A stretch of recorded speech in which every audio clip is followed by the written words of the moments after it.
who doesn't want free money? If you want the free money, then you've got to download the app. And if you download the app, then you automatically have an account with the Fed or the Treasury. Russia was communist. Hey, we're on one side, we're going to control everything. It's going to be perfect utopia. Everything's going to be, free, perfect. And we're going to put up barbed wire and machine guns to keep all those evil capitalists from coming over and pillaging all our free stuff. If you don't own anything, you got to ask yourself, who owns it? Throughout all the time the Berlin Wall was up, they didn't stop anybody from trying to get into the communist side, but they killed lots of people trying to get out of the communist side. The central banks themselves to have digital currencies, that's just data collection. And then they're going to be the central bank of the world.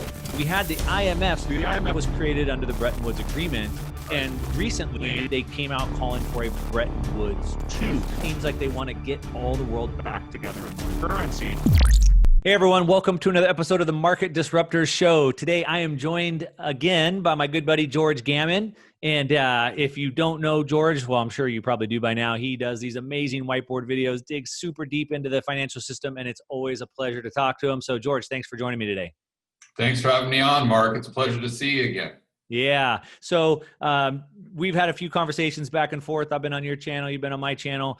We recently did a show with Robert Kiyosaki, which was amazing. We did that together, and we had a big meetup, which was super fun. That was pretty cool getting to talk to some people that follow us. It really was, wasn't it? That was such a neat experience. I wasn't expecting anything like that. And we were just expecting 4 or 5 people to show up at Topgolf. The next thing you know, we have 400 people RSVP. That I'm still kind of blown away by that.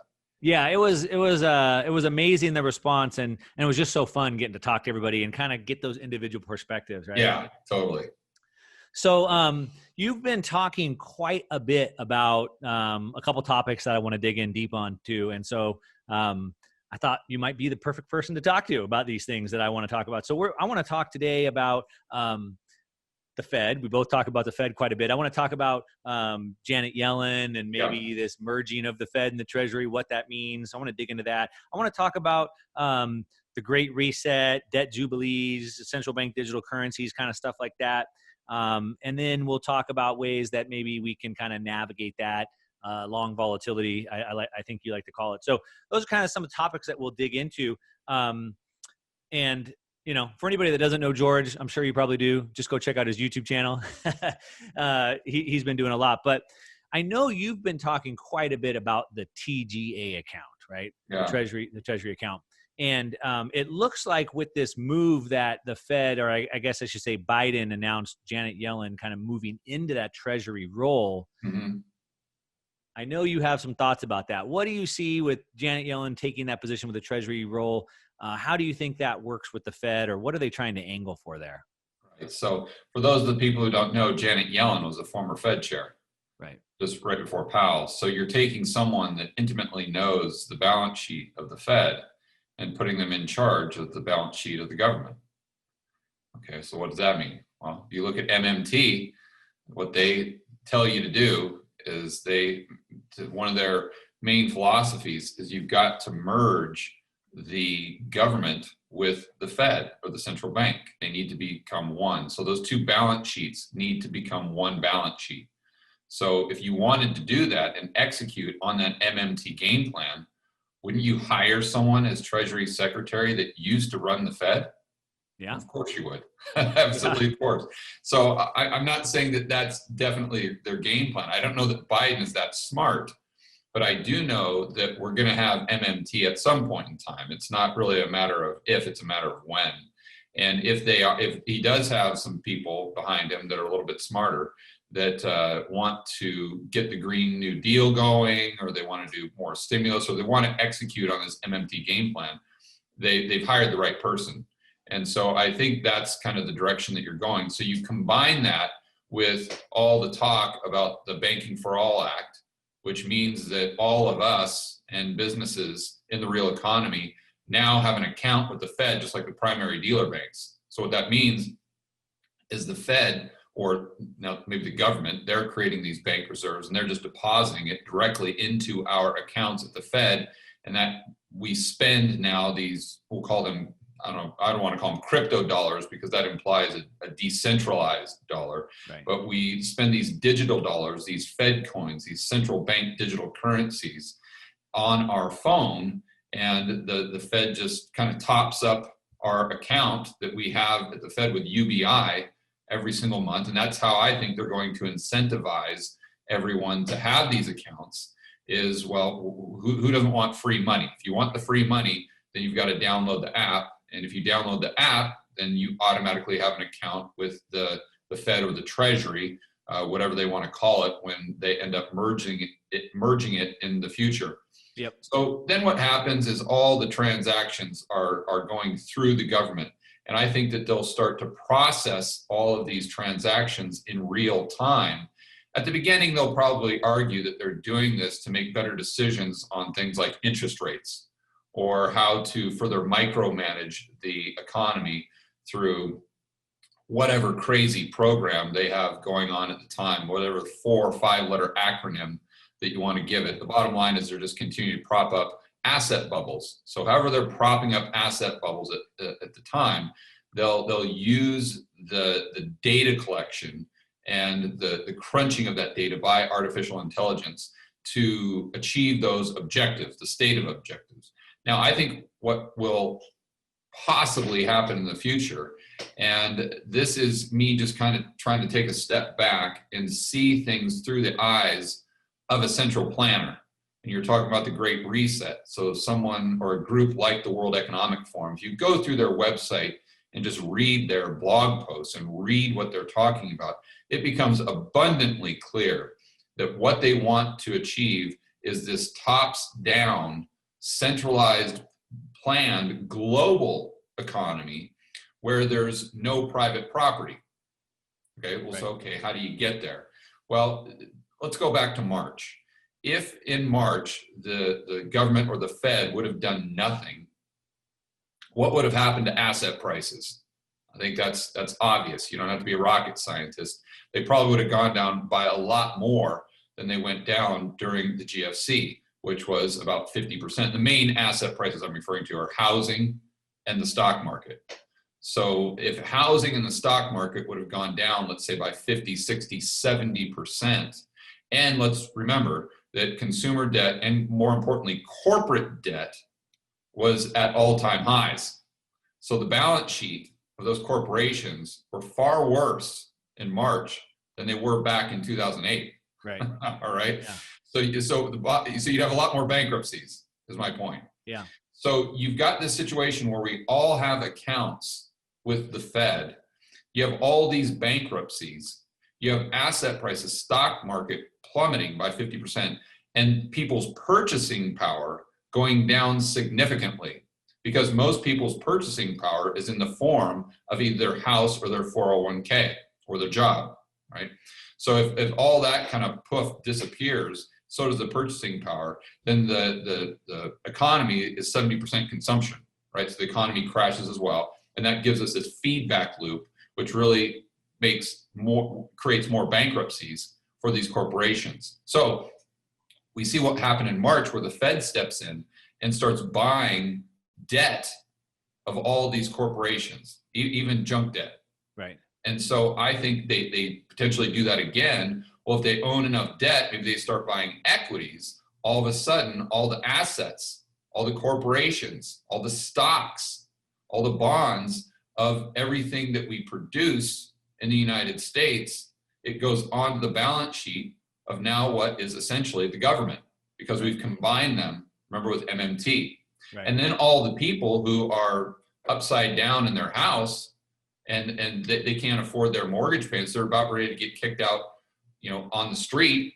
Then the government comes in and says, okay, well, we'll bail you out. We'll buy those mortgages from you.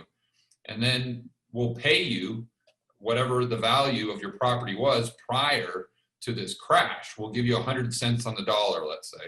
Right. And then you can go ahead and just rent it back from us, but we'll own the deed. We'll own the title. And they're doing that through creating more bank reserves because they have an unlimited balance sheet. Now the Fed, as we know, has an unlimited balance sheet. In this case, once they merge, then that unlimited balance sheet would be the government's as well. Yeah. So just to summarize here, you start by merging the balance sheets through MMT. And then if you do have a crash, all of those assets, the Fed comes in and scoops up, or the government, it goes onto the balance sheet of the government. So now all of a sudden they own all of the majority of the assets. And I think the majority of the assets they want to own, if you read the World Economic Forum's website, it's all about housing and automobiles. That's their main push, because they don't want people owning houses and they don't want people owning cars. And again, I know this sounds like tinfoil hat stuff, but I take them at their word. That's what it says. Don't take my word on it. Just go right to their website and read what they say and what their projections are for the future. So I think that all these things, it all makes sense. When you look at the Fed coin, you look at the Banking for All Act, you look at MMT, you look at their objectives. You see these videos and these blog posts where they say quite literally that you will own nothing and you will be happy. Right. And I read another blog post that it was funny. I used it for a video today. And I looked at the blog post on their website, but what was weird, when you Google something and you can see like the title or part of the title of the video, it didn't match up with the title of the actual blog post when I clicked on it. I thought, that was weird. So what I did is I Googled the portion of the title that I could see in the Google listing. And sure enough, the original article came up because they also posted it on Forbes. And the original title of the article was "You'll Own Nothing, You'll Have No Privacy, right, and Life Has Never Been Better." I read that one. Scary. And yeah, so what they did is they switched the title because obviously they got so much negative feedback on it that they had to change it up. And then they put in this bogus disclaimer saying, "Oh, this isn't our vision. This is just, we wanted to create dialogue going back and forth with the global economic community." And I said, yeah, that's a lot like Jerome Powell going in September of 2019 and saying, "Oh, just don't look over here. Whatever you do, don't call it QE," when everyone knows that that's exactly what they're doing. So when you put all these pieces of the puzzle together, I think that's what you get. You have this kind of really communist utopian society where everything is controlled through artificial intelligence. That's where I was going with that. And I think kind of the segue will be that they want to control interest rates better through AI. They want to micromanage the economy better. But once they cross that line, they'll just manage more and more and more of the economy until all of a sudden we wake up and it's 100% and we're right in the middle of their utopian dream. Yeah. Wow. That was a lot right there. Lot to unpack. I want to dig into some of that. Now, I just do want to add real quick before I dig into that. Not only are they saying that on their website, and again, like I take them at their word, right? That they're saying that it's not conspiracy, but we also know on the other side, there's kind of two forces that are converging, and we have whatever you want to call the left, Marxism, right? That's infiltrated. BLM says they're trained Marxism. So we kind of have that coming. And under Marxism, they also believe in private property being wrong, right? Private property being evil. So we have the Marxism wanting to take away private property, and then we have the World Economic Forum, and they're kind of coming like this. And so they're all Marxists. Right. They're all Marxists. Yeah. So anybody who thinks that that's not coming, they're not paying attention. Yeah. Look, in fact, right here, I'm going to read it to you. I've got a quote from Marx that I used in my video today. It says, "The theory of the communist may be summed up in a single sentence: abolition of private property." Wow. Boom. There you go. There you go. Now, I had someone on Twitter said, "Why are you guys all so hung up on owning things?" Because if you don't own anything, you got to ask yourself who owns it. Right. Then just go down that rabbit hole and take it to its logical conclusion. Yeah, and I mean, this goes into philosophical argument or debate or whatever conversation, but I mean, humans create. right? We're creators and we create things. And so we want to own those things that we create, and then we can control those things and we can use those things to create more things. And if you don't own anything, you're not going to create anything. And what kind of world are we in at that point? Yeah, and they also haven't studied history. Anyone that they just don't understand, they don't understand economics. Because if you look at one of the main reasons communism failed in Russia, as an example, is because they didn't have any price signals. Right. And in order for price signals to give you the data that you need to distribute and allocate scarce resources efficiently, you have to have private property. Yeah. That's the only way it works. Yeah. And if you don't have the private property, you don't have the price signals. If you don't have the price signals, you don't have the data. If you don't have the data, then you misallocate resources, and then your whole economy implodes. Yeah. You know, we're roughly the same age. And so we kind of grew up in the same era. And, you know, Russia was communist, and we had the Berlin Wall. And I remember as a kid thinking, shoot, man, they kind of put that wall up overnight. What if I was at my friend's house and they put the wall up? I was stuck. And I remember that. But there's really been no better experiment done than the Berlin Wall, because they took the same country, the same work ethic, the same people, the same culture, same everything, and they put a wall up and they said, hey, we're on one side, we're going to control everything. It's going to be perfect utopia. Everything's going to be, you know, free, perfect. And we're going to put up barbed wire and machine guns to keep all those evil capitalists from coming over and pillaging all our free stuff, right? Well, throughout all the time the Berlin Wall was up, they didn't stop anybody from trying to get into the communist side, but they killed lots of people trying to get out of the communist side. And there's several stories that have been written about that. But if you look at what happened, it's just amazing how the controlled side, the communism side, and they just fell apart. Shortages on everything, as you said, right? The cars were old, the buildings were in shambles, and everything just fell apart. Yeah, and most people don't really think through what happened when they started to build the Berlin Wall. I don't know. I guess it's not even, most people aren't even cognizant of it. They don't give it any thought.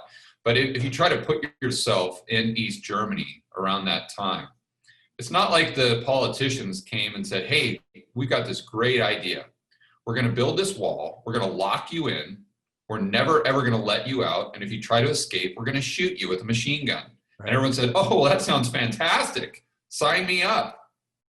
No, of course not. The way it was sold to the people is though we're building this wall for your safety.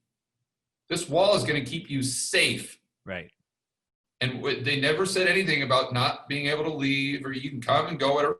We're just building this wall for your protection. So you think about all the things that have been sold to just average people throughout the world in the name of safety. And usually when you've got a politician saying that to you, it has nothing to do with your safety, and it has everything to do with their power. Yeah. And I think we should really be recognizing that today when we live in this world of lockdowns, where everything is being done for our safety. This is for your safety. That's for your safety. Is it or is it more about power?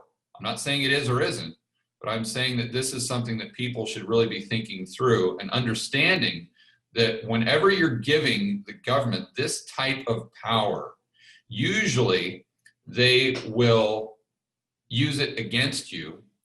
And you've got to do a thorough cost-benefit analysis.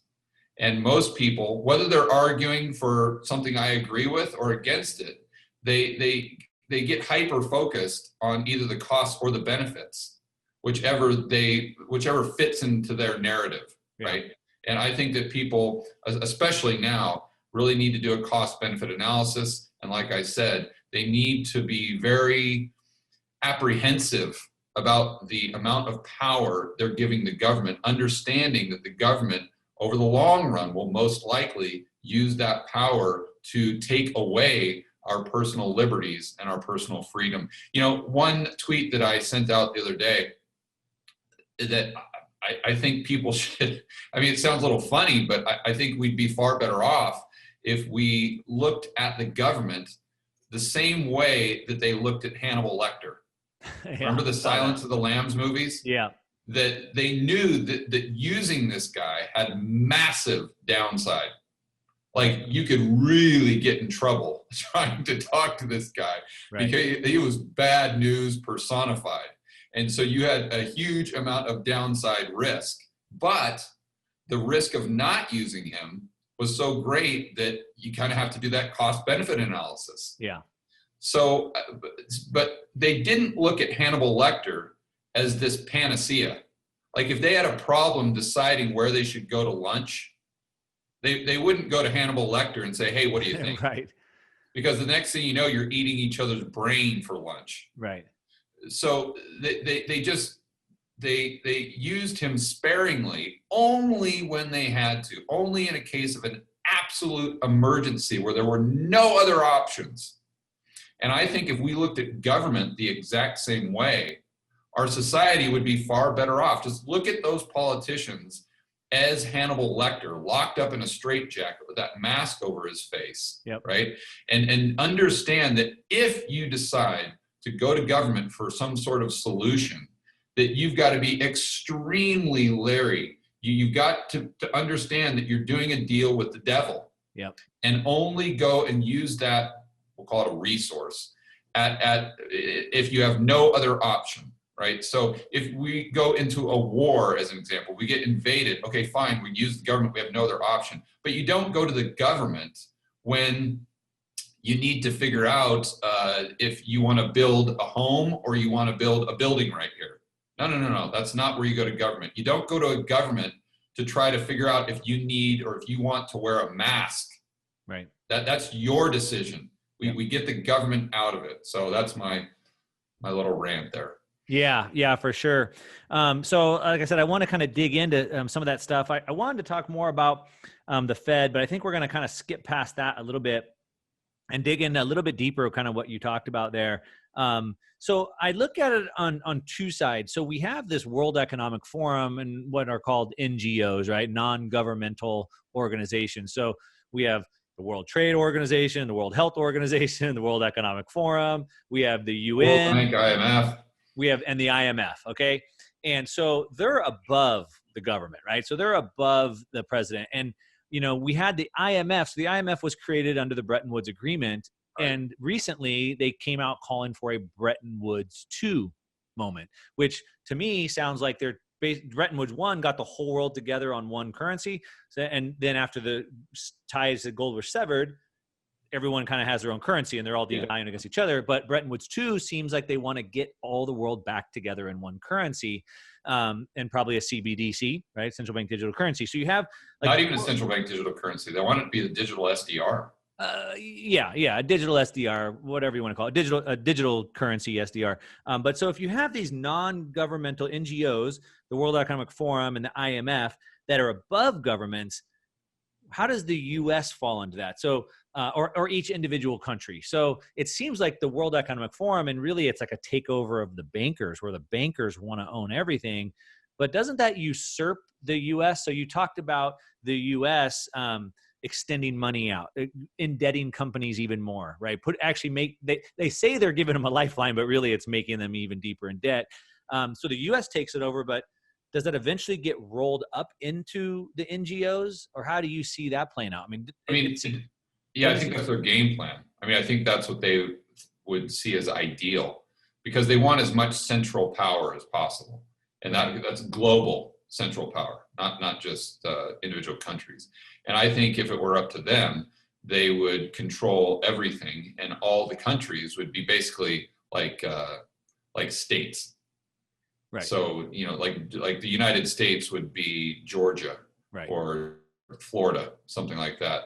And I think that they would micromanage the entire globe. That's the game plan. So they want the central bank digital currencies. And, I found it interesting that a lot of the people that pushed back on that gal with the IMF, who did that little article on Bretton Woods 2.0, said, oh, it's nothing. She's not saying anything that's that crazy.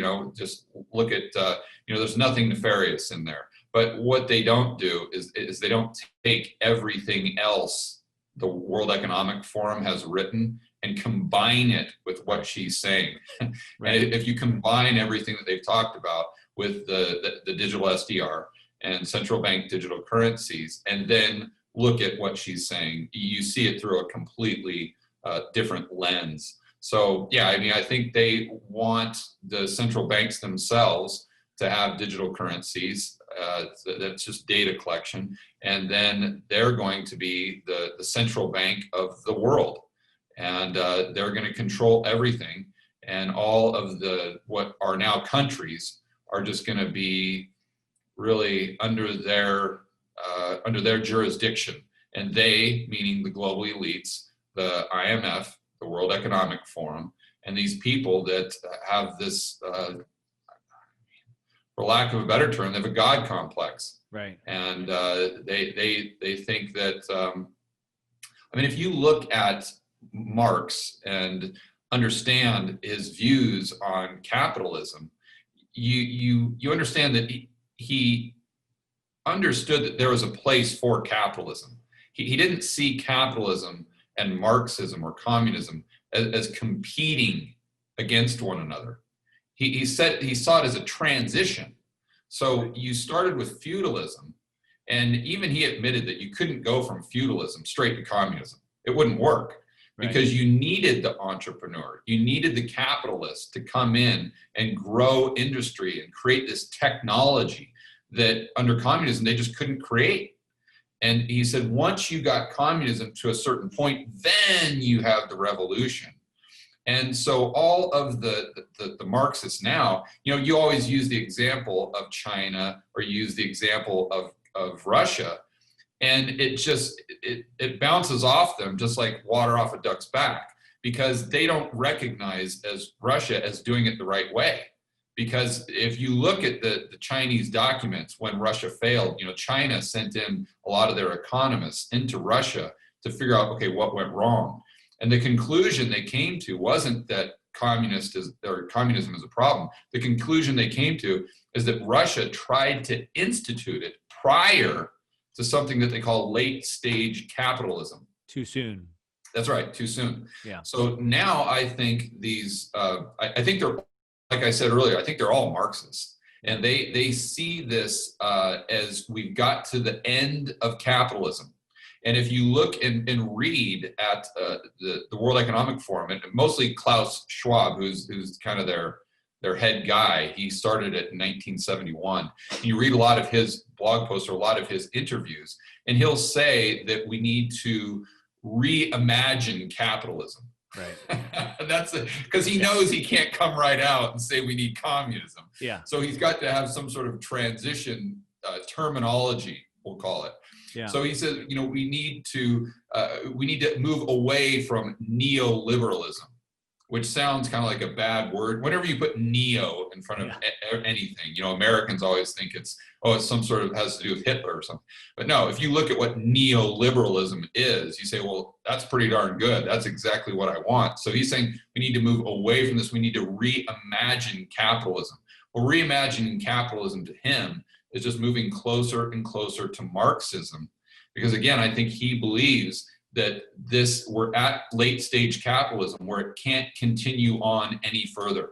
And what they believe is that once capitalism hits a certain point, then it starts to feed on itself.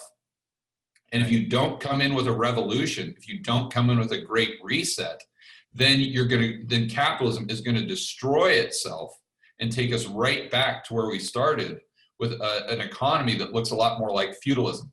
Yeah. And so in the mind of the market, so you see all these people out there, whether it's Antifa or I don't want to put thoughts in people's heads, but if you look at what they're saying, the majority of them, and the people who are rioting, you look at what they're saying at the World Economic Forum and all these institutes we just talked about, and it's just blatantly obvious that they see the world right now as being in this state of late stage capitalism. And if they don't start a revolution right now, we are all doomed. That's how they justify going out and using violence. That's how they justify all these things that normal people look at on TV and say, what are you doing? Like, what are you thinking? That's to them, it makes complete sense. And to them, it's just all the other people around them that aren't rioting, they're the people that don't get it. And they're the people that haven't studied history. Yeah. You see? And so, because a lot of what Marx talked about is coming to fruition in their eyes. right? See, the thing though, the thing is that they blame it on capitalism when actually it's a lack of free market capitalism. That's the problem. Right. So and let me be more specific here. So they'll see something like all these asset bubbles. And Marx said that in late stage capitalism, he never referred it to that specifically, I don't think, but he kind of alluded to this, and they kind of took the ball and created that phrase. So in this stage, what happens is the capitalists can't squeeze any more profit out of their workers. And so what the Marxists would say now is they'd say, look at a chart of productivity and look at a chart of real wage gains. You'll see that it's flat while productivity is going up. They would use that as an example of what's happening. The worker is getting squeezed more and more and more and more by the corporation to extract profits. But the corporations do that to a point where they can't go any further because the workers don't have jobs. Therefore, the demand side of the equation starts to crumble. So then the capitalists say, okay, well, the only thing that we can do now, because we've squeezed all the blood out of the turnip that is the worker, is we have to take that and go into and buy assets. So that's what creates this boom bust cycle in their minds. Right. I'm just using their words. I'm not saying that. Right. When you or I would look at it and say, what are you talking about? That's not what's creating the boom bust cycle. The boom bust cycle is created by the Fed. Right. Coming in and dropping interest rates artificially low. And they would argue, no, but that's capitalism, because the definition of capitalism is basically private property. And the Fed, as you would admit, is owned by the banks. Therefore, it's private property. Therefore, the Fed is capitalism. Right. The Fed is the definition of capitalism, and the Fed is coming in and bailing out all the other capitalists. Right? So that's why, in my opinion, I really think we need to start using the term free market capitalism, because you can have capitalism without a free market. Yeah. And I think we should just abandon that capitalism word altogether and just say free market. No, because you can have socialism with a free market. How? I thought socialism is a controlled economy. No. It's just where the means of production is owned by the individual workers. You see, so you can have a type of free market. So you got to have the government out of the way. You've got to have all of these distortions that are created by the Fed and these central planners. You've got to get that out. You've got to have a free market where people are able to profit, but maybe even more importantly, people and businesses are able to go out of business. Right. They're able to take a loss in addition to the profit. So what we've done now is we've tried to eliminate all of the loss and prop things up, and we don't have the creative destruction. We don't have Schumpeter's law taking effect. So my point there is we've got to have not just capitalism and private property, but we have to have a free market where we're allowing people to profit, and we're allowing people to fail. Yep, they have to. Yeah. Yeah, that is definitely the bigger picture of what's happening. But it seems like right in front of us, as you kind of alluded to in the beginning, the crushing of the economy, the saddling of more debt leads to this eventual takeover. And this was, again, taking them at their word. This is what the IMF Bretton Woods II moment said. I forget what her name was, Katerina, maybe it was. But she said that the pandemic has caused, I think, a 5% drop in GDP. About $15 trillion has been sucked out of the economy. There's about 26 countries that are broke, and they're extending loans to them. Yeah. And they're doing this like special loan forgiveness. So they've purposely put these companies, potentially, depending on how you view this, but they could potentially have been crushing these economies, forcing them to take on money, as you suggest, to then give them these strings. And now we've seen in Canada, they said that the next round of like loans they're going to start doing for businesses, they want equity, right? So we're seeing this start to play out. I guess my question is, how are you thinking about this? Because you're kind of a global citizen, if you will, right? You live kind of all over the world. We won't disclose where you're at right now, but you're all over the world. And I know this is something that you're looking at. So if you see, and if you're taking the World Economic Forum at their word, you see that there's going to be this takeover where they're going to try to, by 2030, maybe over the next 10 years, try to complete this. How does somebody think about this to mitigate against that? I mean, is it trying to get out of the financial system so they can't do it? Is it moving to other countries? How do you view that? Yeah, well, first I'd like to point out, let's try to find a country that has grown to prosperity through the help of the IMF. That's an easy search because you don't find any. Exactly. It's the same thing by trying to take a specific group of the society or any population around the world and ask, who's come to affluence through welfare. Right. None. It doesn't work that way. But back to your main question there. I think obviously you've got to try to get out of the system and own an asset that doesn't have any counterparty risk. So that would be precious metals, that would be Bitcoin, but that's not a panacea. And I think right now people are making the mistake of thinking it is. Whenever I talk about this stuff on Twitter, without a doubt, the Twitter feed will be full of people saying, "Oh, just buy Bitcoin. Oh, just buy, Ethereum. Oh, just buy gold. Just buy gold. Problem solved. Just buy Bitcoin. It solves this problem." Yep. Everything that I'm talking about, they feel as though Bitcoin solves. No. Bitcoin does not solve this problem, because you've got to think about it this way. If you were trapped in Venezuela right now and you own Bitcoin, how great would your life be? You might have kept your purchasing power because you've got Bitcoin. It might have increased, but what can you buy? Right. You're still living in a hellhole. That's right. Or take it to an extreme, the example that Schiff always uses, that if you were deserted on an island and you had a treasure chest full of gold, but you had 2 coconuts and some sand and salt water, how rich would you be? Right. Gold doesn't solve that problem.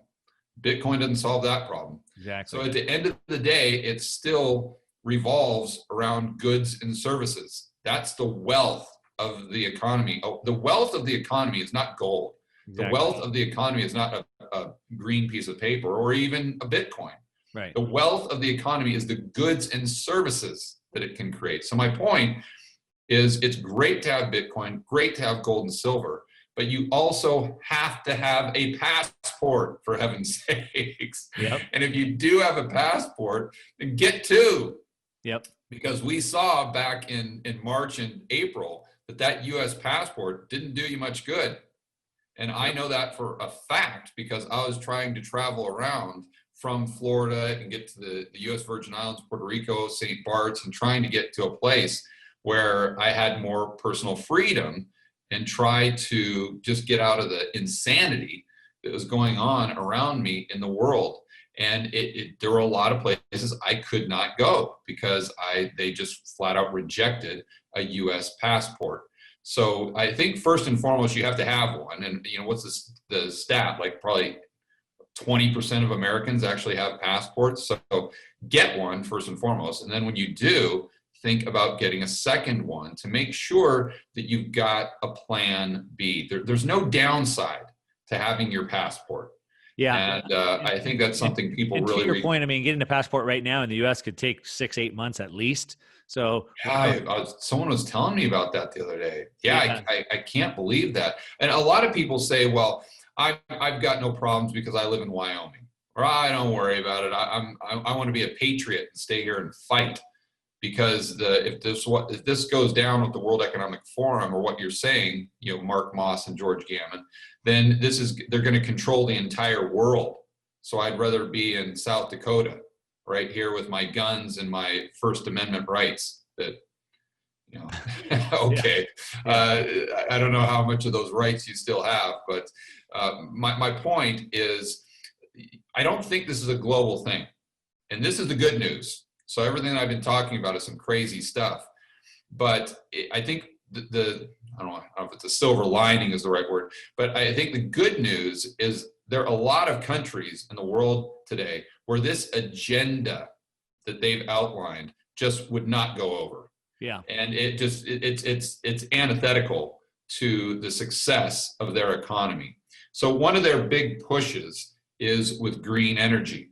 And I'm not saying that's good or bad, but this is one of their pushes. So you have to look at countries who would not benefit from that. So let's say Saudi Arabia, or let's say even Colombia, something like that. They would not benefit from that at all. That would be bad for their economy. So they're going to be more likely to really push against this World Economic Forum, just simply tell them to pound sand.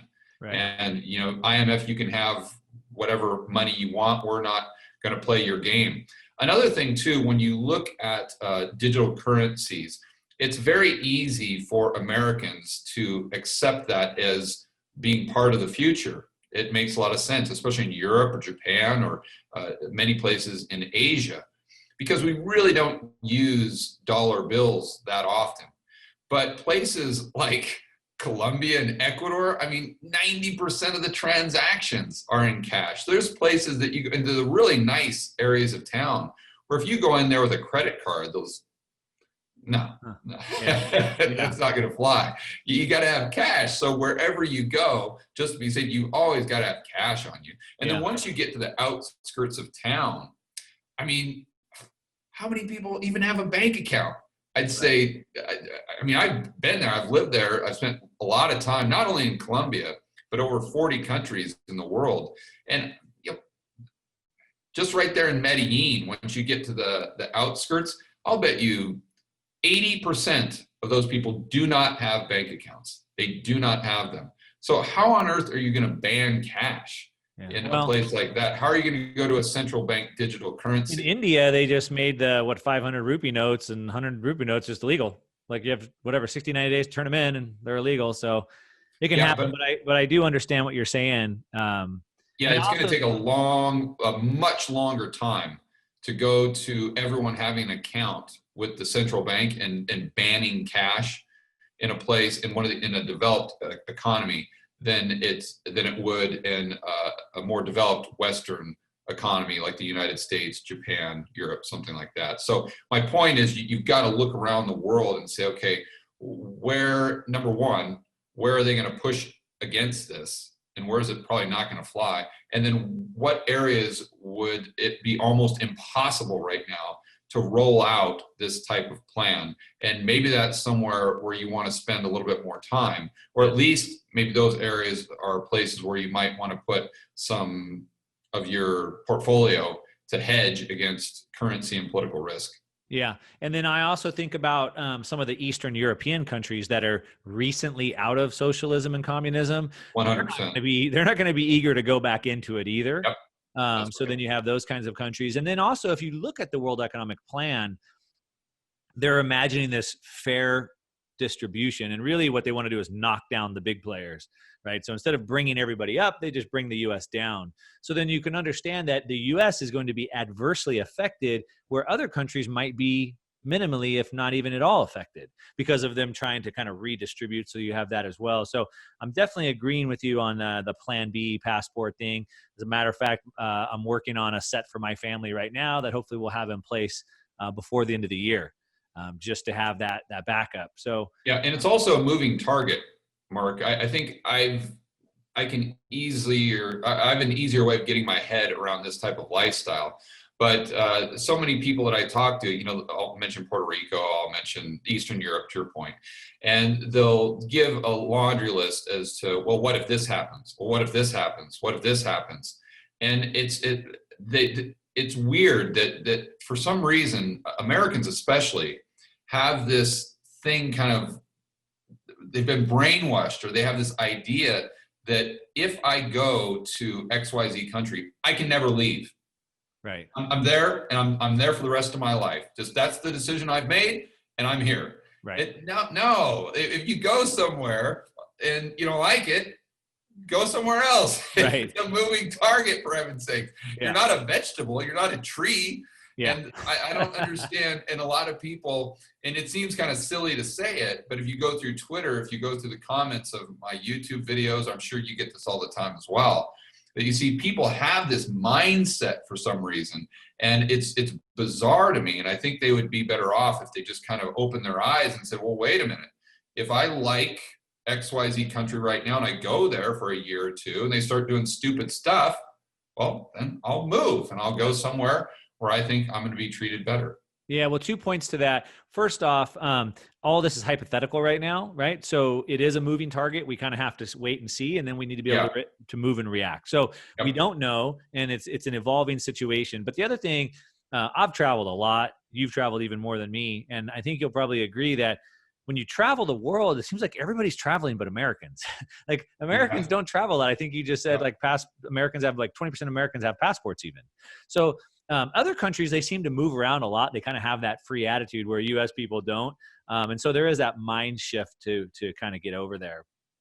I'm curious. So you have the passports and that gives you options. And that's one reason why I tell people we focus on money, not to just accumulate and stack it. It's so we can have options. Yep. And so we can buy passports. I'm working on that. It's not cheap.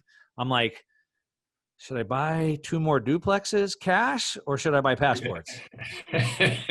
Like, dang, I'd rather buy a couple more duplexes, but I don't know if I want to spend that money on passports, but I think I'm going to need it. So I'm going to do that. But then that brings me to my next question, which I'm curious how you think about this. We're both real estate investors. How do you look at leaving all your real estate in one country, the United States particularly? Not really worried about that. I mean, still established. I know you established real estate in other countries as well. So you're just kind of diversifying that risk. Yeah, I think you got to diversify because we don't know what's going to happen. Everything that we're talking about is just, it's not a certainty. It's just, there's probabilities, and you and I can go through and dig into the data and do the research, and we can try to connect the dots for people, and we can try to put the pieces of the puzzle together. But none of us have a crystal ball, and hopefully people can come to the probabilities on their own and decide, okay, I give this an X chance of happening, whether it's a great reset or a digital dollar or anything like that. So who knows? The United States could be the best economy for the next 100 years.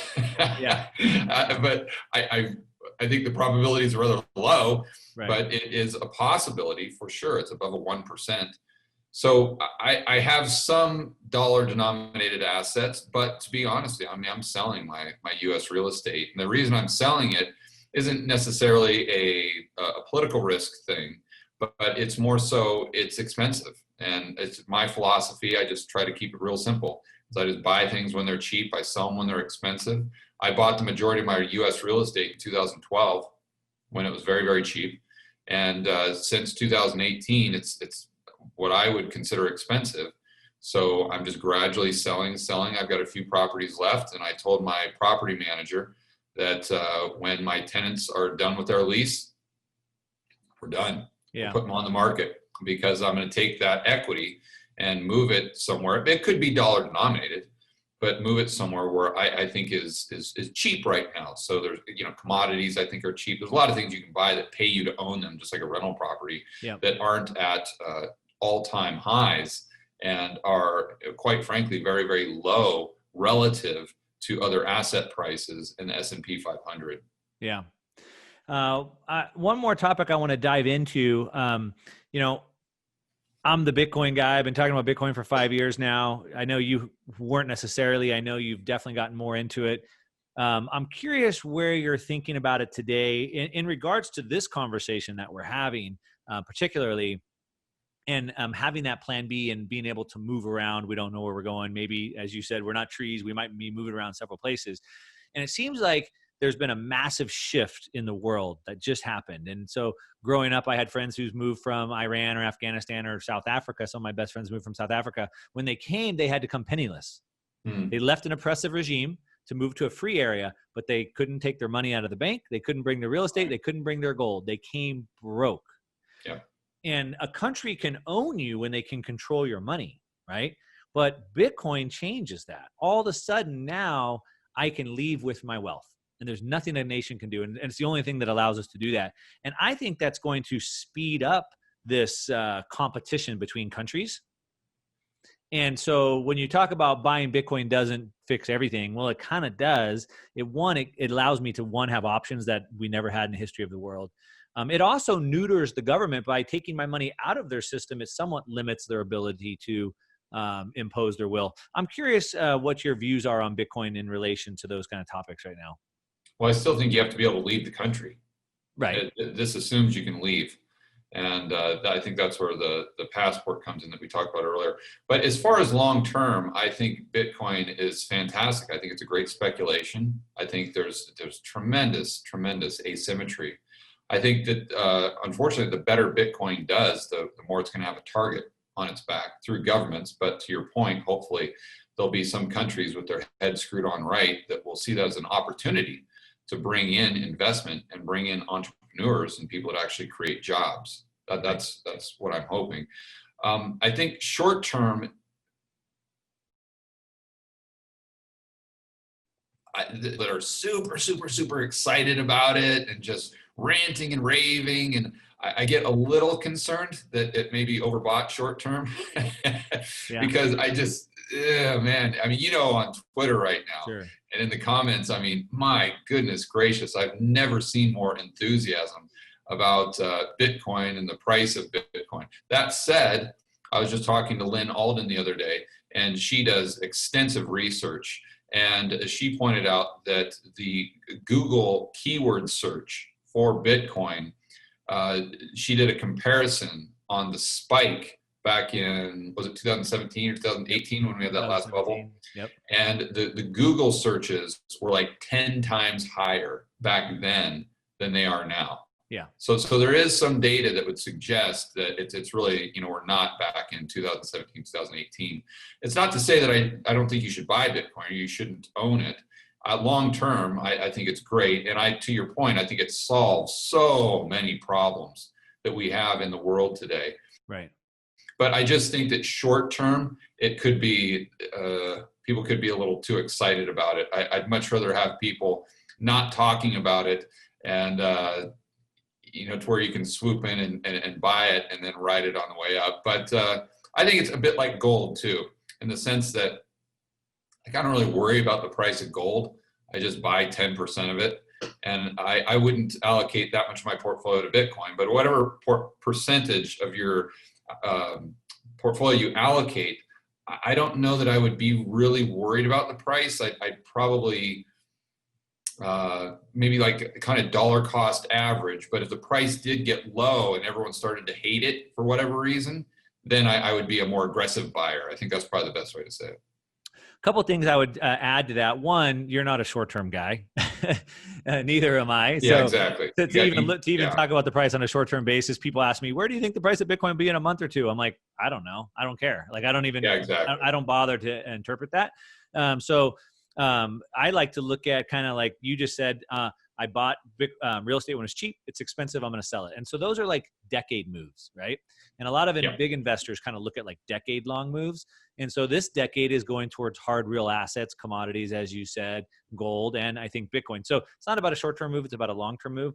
But from a political standpoint, talking about kind of the Great Reset, like I said, it's what gives me hope because we can now have that ability to move around, And so that's what I see as being the genius of this new technology that we have, is it allows us to fight back against this globalization push because it allows us to move with our wealth. And we can accumulate gold, but I can't leave the country with my gold.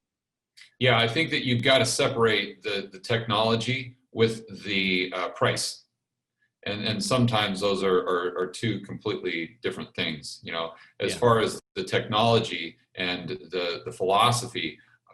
I mean, it's the future. It's the future. If we're going to have freedom, if we're going to combat the central planners, a decentralized currency has got to be a part of that. Yep. And that's just the bottom line. Yep. And that's why it gives us hope for the future. At least gives me hope for the future. The other thing I'd like to say, just to kind of cap off this conversation, we'll wind it down, is that obviously we talked about a lot of scary stuff, but everything, as you said, right? These are all probabilities. The future is not set. I like to say that we're not victims. The future is ours to create. And if you talked about the powers that be trying to make Bitcoin illegal, if 1 billion people don't want Bitcoin to be illegal, it's not going to be illegal. If 1 billion people don't want the Great Reset to happen, then they should stand up and push back against the Great Reset. And that's why, I do what you do, I do, and I know what you do, right? We're trying to educate people, and hopefully people can push back and not be victims. Yeah. Yeah, that's right. There's a lot under your control. I mean, if you think about if you lived in Venezuela when Hugo Chavez was president, well, you, to a certain degree, if you had some sort of resources, you would be able to move over to Colombia, or you could have gone somewhere else. It would have been under your control. If you lived in Zimbabwe, if you lived in East Germany before they built that wall, you probably could have walked across and said, you know what? I prefer what they're talking about. I prefer the political narrative over here in West Germany. You had the ability to do that. But at a certain point, it's too late. Right. So I think it goes back to what you're saying, that we need to get this message out. We need to make people aware of what's going on around them, so they're not the frog boiling in the pot to where they wake up one morning and all of a sudden it's too late because the wall has been built around them. Yeah, exactly. Well, that's a great way to end it, George. Always a pleasure talking to you. I know we had some plans to maybe try to organize another meetup, but it looks like the great governor in California has put an end to that. I know. So everybody stay tuned, and we'll try to put something together later. Of course, I'll link to your YouTube channel and your Twitter account that's pretty active today. Anything else you want to draw attention to that people should know about? No, I think that's it. I really apologize. I really appreciate you having me on the show, and I always enjoy the opportunity to chat, for sure. All right, George. Thanks so much. We'll talk soon. All right.